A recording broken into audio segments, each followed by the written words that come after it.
देखिए, MIM party ने अपना रुख साफ कर दिया था कि हम वंचित बहुजन आघाड़ी के साथ थे, है और रहेंगे। कुछ सीटों को लेकर हमारा ये था कि उसके ऊपर अगर दोबारा गौर किया जाए, जैसे औरंगाबाद की जो सीट है वो, उसके लिए हमारे कार्यकर्ताओं की एक ख्वाहिश थी कि औरंगाबाद से एमआईएम ने लड़ना चाहिए। एमआईएम का मतलब ये है कि हम अकेले नहीं, वंचित बहुजन आघाड़ी और एमआईएम साथ में मिलकर, लेकिन टिकट जो है वो एमआईएम के किसी बंदे को मिलना चाहिए करके ये कार्यकर्ताओं की मांग थी। इसके बारे में हमने मीटिंग लिए थे और जो भी भावना है वो भावना हमारे पार्टी के सदर बैरिस्टर असदुद्दीन अवैसी साहब और वंचित बहुजन आघाड़ी के अध्यक्ष माननीय प्रकाश अंबेडकर साहब, ये दोनों को हमने पहुंचा दिए है। ये दोनों का जो भी फैसला आएगा हम सबके ऊपर बंधनकारक रहेगा, उसको हम मानेंगे। नहीं, आपके पास में एमआईएम की जो तो मीटिंगें चालू हुई है, तैयारियां चालू हुई है। कल जो है तो चीफ इलेक्शन कमिश्नर ने भी जो है तो अपना इलेक्शन प्रोग्राम डिक्लेयर कर दिया है। आचार संहिता भी लग चुकी है, सियासी पार्टियों में हलचल है।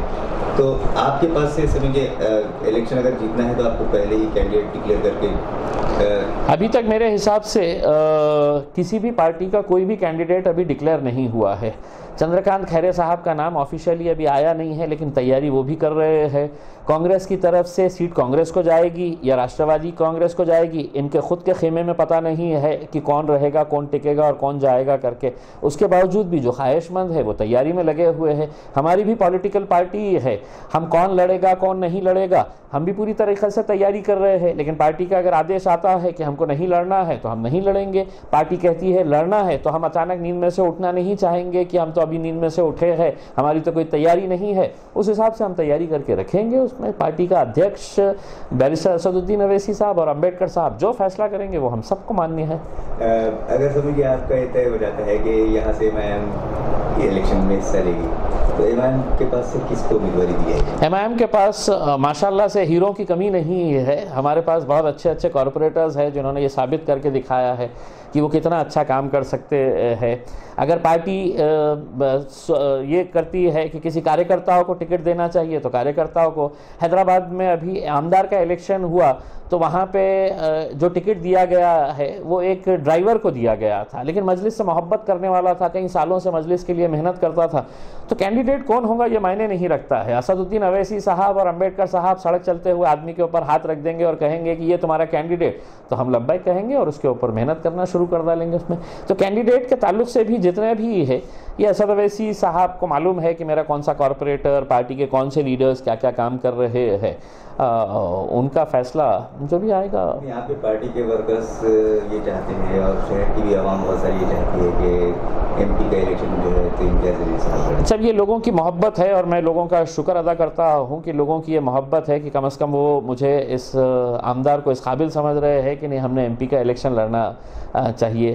ख्वाहिशों से इलेक्शन जीते नहीं जाते हैं, यकीनन वो ख्वाहिश को हम सर आँखों के ऊपर रखते हैं। लेकिन जैसा हमने कहा है कि हमारी तैयारी ये हिसाब से नहीं चल रही है कि इलेक्शन में इम्तियाज़ जलील लड़ेंगे या कौन लड़ेगा। उसमें हमने यही कहा है कि पार्टी के पूरे कॉरपोरेटर्स की लिस्ट, पार्टी के जो अच्छे वर्कर्स हैं उनकी लिस्ट असद साहब के पास गई है, किसका पॉजिटिव है किसका नेगेटिव है, कौन अच्छा काम कर रहा है कौन ठीक ठाक कर रहा है, ये सब जानकारी उनके पास है। अगर असद साहब कहे कि इम्तियाज़ जलील आपको लड़ना है तो हम सोचेंगे असद साहब का अगर हुक्म आया तो। अगर असद साहब कहे कि नहीं आपको विधानसभा में रहना है तो हम विधानसभा में जाएंगे, और असद साहब कहेंगे कि नहीं आपका 5 साल का टर्म था अब ख़त्म हो गया है तो हमें कार्यकर्ता बनकर काम करेंगे। बहुजन वंचित आघाड़ी का ये मकसद है कि भाई सेंटर से जो है तो बीजेपी को रिश्तेदार में ना दिया जाए। कांग्रेस एनसीपी का भी वही है, समाजवादी पार्टी और बहुजन समाज पार्टी जो दूसरी सेक्युलर पार्टियां हैं उनका भी जो है तो मौका वही है कि किसी तरीके से जो है तो बीजेपी को रिश्तेदार में आने से रोका जाए। अभी कांग्रेस एनसीपी और आपकी बहुजन वंचित आघाड़ी के दरमियान में जो तो अलायंस के बीच में बहुत सारी बैठकें वगैरह भी हैं, क्या ये मुमकिन है कि आपका उनके साथ? देखिए, हम तो ये कहेंगे कि कांग्रेस और एनसीपी ने है तो औरंगाबाद की सीट की तरफ नज़र भी नहीं डालना, क्योंकि पिछले 20-25 सालों से शिवसेना को अगर जिताने का काम कोई कर रहा है तो वो कांग्रेस और एनसीपी कर रही है। इन्होंने पूरी ताकत लगा दी है, एड़ी चोटी का जोर लगा दिया, उसके बावजूद भी उनको पता चला है कि यहाँ पर अपनी रोटी गलने वाली नहीं है, यहाँ पर सिर्फ शिवसेना जीत के आती जाती है। अब अगर वो चाहते हैं कि भाजपा और शिवसेना को, जैसा हम चाहते हैं कि भाजपा और शिवसेना को अगर हराना है, तो ये ताकत हमको मालूम ना तो कांग्रेस के पास है ना एनसीपी के पास है। अगर उनको कोई हराएगा तो इंशाल्लाह वंचित बहुजन आघाड़ी और एमआईएम मिल के ही औरंगाबाद से इनका नस्त नाबूद कर डालेंगे इन्हें। नहीं, औरंगाबाद के तो छोड़िए, पूरे महाराष्ट्र के अंदर आपको जो है उनके साथ में अलायंस होने के चांसेस हैं क्या?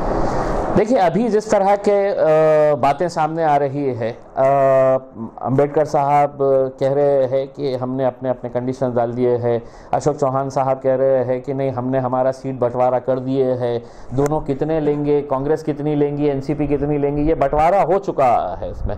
तो मैं नहीं समझता हूँ कि अब ऐसा कुछ बचा हुआ है कि जिसके ज़रिए हम ये कर सकते हैं।